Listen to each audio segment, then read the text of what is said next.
전도서 2장 12절로 17절 말씀 한 목소리로 같이 읽겠습니다. 내가 돌이켜 지혜와 망령됨과 어리석음을 보았나니 왕 뒤에 오는 자는 무슨 일을 행할까 이미 행한 지 오래전의 일일 뿐이리라. 내가 보니 지혜가 오매보다 뛰어남이 빛이 어둠보다 뛰어난 같도다. 지혜자는 그의 눈이 그의 머릿속에 있고 오매자는 어둠 속에 다니지만 그들 모두가 당하는 일이 모두 같으리라는 것을 나도 깨달아 알았도다. 내가 내 마음속으로 이르기를 오매자가 당한 것을 나도 당하리니 내게 지혜가 있다한들 내게 무슨 유익이 있으리요 하였도다. 이에 내가 마음속으로 이르기를 이것도 헛되도다 하였도다. 지혜자도 오매자와 함께 영원하도록 기억함을 얻지 못하나니 후일에는 모두 다 잊어버릴 것임이라. 오호라, 지혜자의 죽음이 오매자의 죽음과 일반이로다. 이러므로 내가 사는 것을 미워하였노니 이는 해 아래서 하는 일이 내게는 괴로움이요 모두 다 헛되어 바람을 잡으려는 것이기 때문이로다. 아멘. 할렐루야. 오늘 본문 전도서 2장 12절로 17절 말씀을 중심으로 해서 하늘의 지혜로 살라라고 하는 제목으로 같이 말씀을 나누기를 원합니다. 육신의 쾌락과 또 세상의 성공에 대한 헛됨을 고백한 이 솔로몬은요, 오늘 지혜와 또 망령됨과 어리석음에 대해서 생각을 하고 있습니다. 12절 말씀 같이 읽겠습니다. 내가 돌이켜 지혜와 망령됨과 어리석음을 보았나니 왕 뒤에 오는 자는 무슨 일을 행할까 이미 행한 지 오래전의 일일 뿐이라. 아멘. 지혜와 망령됨과 어리석음을 보았는데 라고 말하면서 이 망령됨이라고 하는 단어는요, 이 미친 것이라고 하는 그 원어의 뜻으로 이 전도서에만 몇 번 반복되는 그런 단어입니다. 솔로몬은요, 자신의 뒤에 오는 자도 오래전의 일을 행한다 이렇게 말하고 있습니다. 즉 자신이 경험한 바는 후의 사람도 경험하는 바라라고 하는 뜻인데요. 솔로몬은 자신이 이 세상에서 가장 지혜로운 왕이라고 생각을 했는데 그런 자신조차도 이전에 왕이 경험한 그리고 앞선 왕들이 행한 일들을 다시 반복할 뿐 해 아래서 새로운 것이 없다 이렇게 말씀을 하고 있는데요. 이것은 더 나아가서요, 이 땅의 지혜와 지식이 아무리 발전한다고 해도 인생의 의미와 허무의 문제를 해결할 수 없다라는 것이고, 또한 하나님을 떠난 인간은요, 자기의 지혜와 지식으로 아무리 발전한다고 해도 삶의 만족과 인생의 의미를 깨달을 수 없다는 것이 좋고요. 이전에 행하던 일을 또 다시 행함으로 인해서 어떻게 보면 그것이 대단한 것이 아니다. 이미 있었던 일을 조금 더 발전시킨 것뿐이지 대단한 일은 아니다. 교만할 일은 아니다. 이렇게 솔로몬은 이야기를 하고 있습니다. 사단은요, 우리 인생들에게요, 죄에 빠진 인생들에게 인생에서 가장 중요한 것이 돈과 성공이고, 또 그것을 통해서 쾌락을 누리고 즐거움을 누리는 것이 가장 이 땅을 보람있게 사는 일이다. 이렇게 이야기를 하고 있습니다. 그래서 돈과 성공을 통해서, 돈을 많이 모으고 또 성공을 통해서 다른 사람들 위해 군림하고 또 세력을, 또 지배력을 확대하라 이렇게 이야기를 하고 있고요. 또 이것이 가능하게 하기 위해서는 지혜를 가져야 된다 이렇게 말하는데, 여기에 지혜는 하늘의 지혜가 아니고 세상의 지혜를 말하고 있습니다. 그래서 대부분의 사람들은요, 지혜로운 사람이 우매자, 오늘 본문의 우매자, 즉 어리석고 사리에 어두운 사람보다 성공할 가능성이 높다고 얘기를 해서 더 많이 공부해야 되고, 또 더 많은 학위를 따야 되고, 더 많은 술수와 처세술을 배워야 된다 이렇게 말을 하고 있는데요. 우선 솔로몬도 이 부분을 인정을 하고 있습니다. 지혜자가 우매자보다 낫고 지혜가 또 어두운 것보다 낫다 이렇게 얘기를 하고 있는데요. 13절 말씀 같이 한번 읽어보겠습니다. 내가 보니 지혜가 우매보다 뛰어남이 빛이 어둠보다 뛰어남 같도다. 지혜가 우매보다 뛰어남이 빛이 어둠보다 뛰어남 같도다 이렇게 하면서 일단 지혜가 우매자보다 더 낫고 더 뛰어난 것에 대해서 인정을 합니다. 그러나 바로 이어서 지혜자도 우매자도 다 같이 죽음에 이른다는 점에서는 차이가 없음을 다시 한번 말하면서 지혜자나 우매자가 별로 차이가 없다 이렇게 말씀을 하고 있습니다. 14절에서 16절 말씀 같이 읽겠습니다. 지혜자는 그의 눈이 그의 머릿속에 있고 우매자는 어둠 속에 다니지만 그들 모두가 당하는 일이 모두 같으리라는 것을 나도 깨달아 알았도다. 내가 내 마음속으로 이르기를 우매자가 당한 것을 나도 당하리니 내게 지혜가 있었다 한들 내게 무슨 유익이 있으리요 하였도다. 이에 내가 내 마음속으로 이르기를 이것도 헛되도다 하였도다. 지혜자도 우매자와 함께 영원하도록 기억함을 얻지 못하나니 후일에는 모두 다 잊어버린 지 오래일 것임이라. 오라 지혜자의 죽음이 우매자의 죽음과 일반이로다. 아멘. 예, 전도자 자신도요.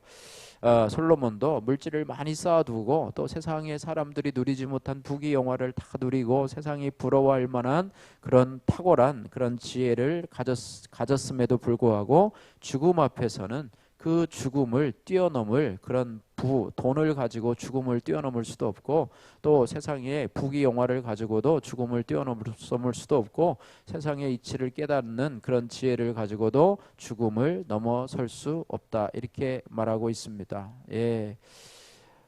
중국을 통일한 이 진시 왕도요. 그가 몸이 힘들고 어려울 때 그 부하들의 말에 귀가 솔깃해서 영생할 수 있는 불로초가 있다는 것을 알고 그것을 구해오라고 이야기를 했습니다. 한 사람이 그것을 구해오러 갔는데요. 2년이 지나도록 소식이 없어요.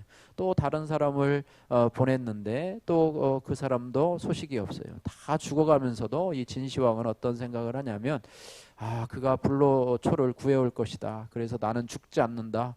지금 숨이 꼴딱꼴딱 넘어가면서도 불로초만 있으면 나에게 이제 나는 죽지 않는다라고 하면서 마지막 숨을 거두었는데요.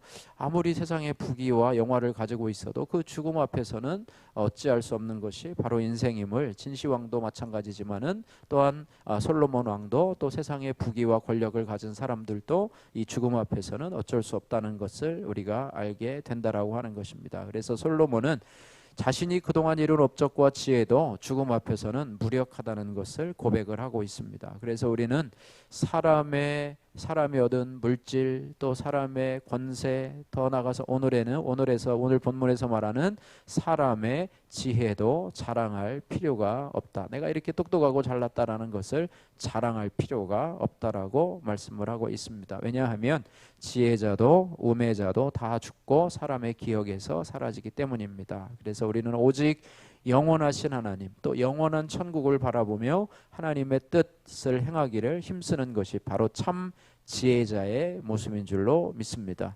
세상의 지혜는요 인간의 삶에 약간의 유익은 주지만은 죄와 죽음의 문제를 해결하지는 못합니다. 반면 하늘의 지혜는 죄와 죽음의 문제를 해석하고 또 인간에게 영원한 위로와 영원한 생명을 주며 그들로 하여금 구원에 이르게 한다라고 하는 것입니다. 할렐루야.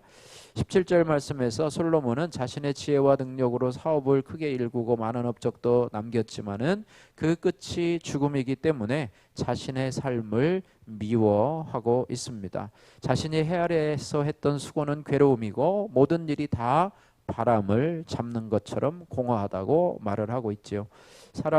자신이 사람들 앞에서 그토록 자랑했던 것까지도 죽음 앞에서는 무의미하게 느껴지기 때문에 자기의 뜻과 기대대로 이루어지지 않는 삶에 대한 불만이 생긴 것입니다. 17절 말씀 우리 다 같이 한 목소리 읽겠습니다.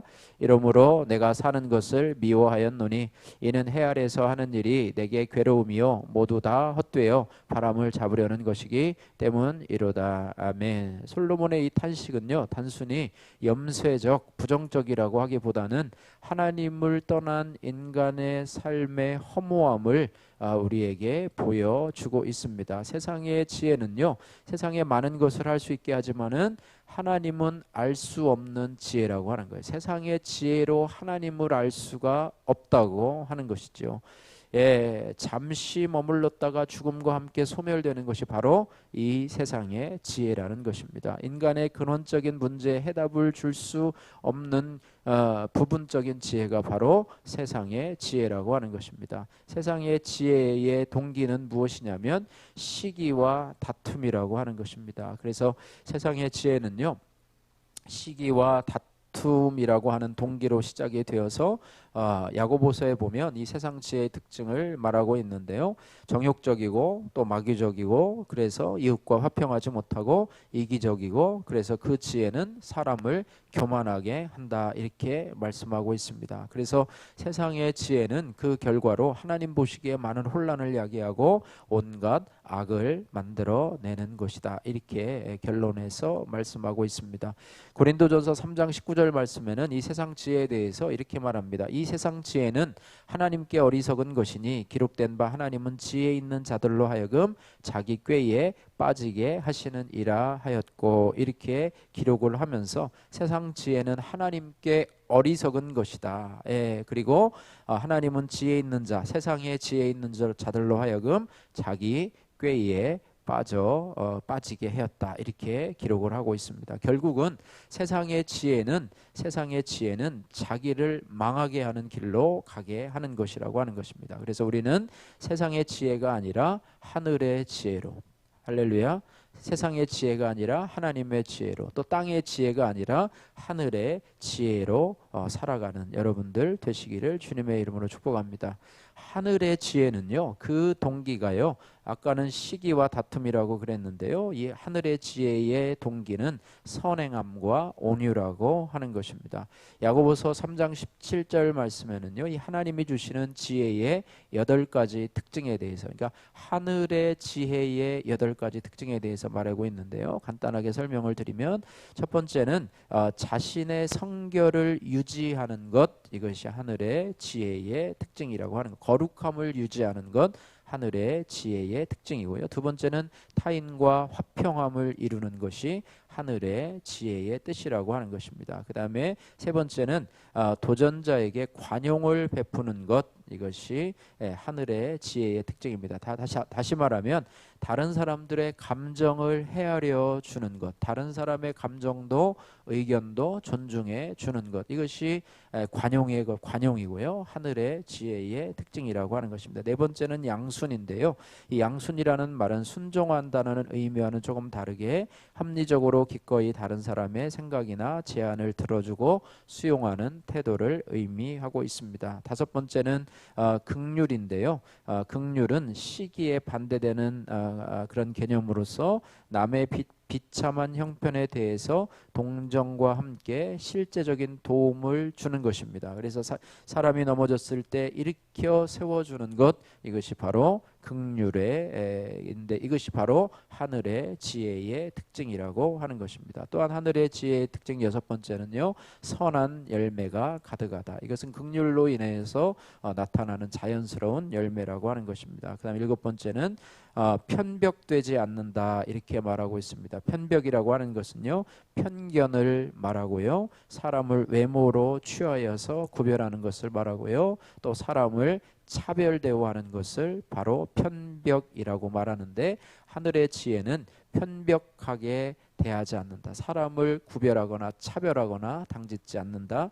이런 의미를 가지고 있습니다. 마지막으로 하늘로부터 오는 지혜의 특징은 거짓이 없다라고 하는 것입니다. 그래서 이것은 자신의 약점을 가장하지 않는다는 것이죠. 외식적이고 위선적인 행동을 하지 않는다는 것이죠. 그래서 이러한 지혜를 가진 사람은 자신이 완벽하다고 생각하지 아니하고 자신의 실수를 인정하고 하나님 앞에서도 자신의 연약함을 그대로 드러내는 그런 진실한 특징을 가지고 있다고 하는 것입니다. 그래서 이 하나님이 주시는 그런 지혜의 특징, 하늘의 지혜의 특징에 대해서 말하고 있는데요, 그 결과는 무엇이냐, 그걸 가지고 살아가면 어떻게 되느냐, 그걸 가지고 살아가면 부요와 명예와 기쁨과 평강과 생명을 얻게 된다, 이렇게 말하고 있습니다. 잠언 2장 10절 말씀에는 곧 지혜가 내 마음에 들어가며 지식이 내 영혼을 즐겁게 할 것이며 이렇게 기록을 하고 있습니다. 그래서 우리가 이 하늘의 지혜를 얻기 위해서 우리가 어떻게 해야 되느냐?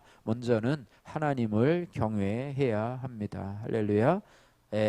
잠언 9장 10절 말씀에 여호와를 경외하는 것이 지혜의 근본이요 거룩한 자를 아는 것이 명철이니라라고 말씀하고 있고요. 잠언 1장 7절 말씀에는 여호와를 경외하는 것이 지식의 근본이거늘 미련한 자는 지혜와 훈계를 멸시하느니라 이렇게 말해요. 하나님의 지혜인 하나님을 경외해야 된다라고 하는 것이죠. 두 번째는 하늘의 지혜를 얻기 위해서는 우리가 지혜의 보고인 하나님의 말씀 성경을 묵상해야 합니다.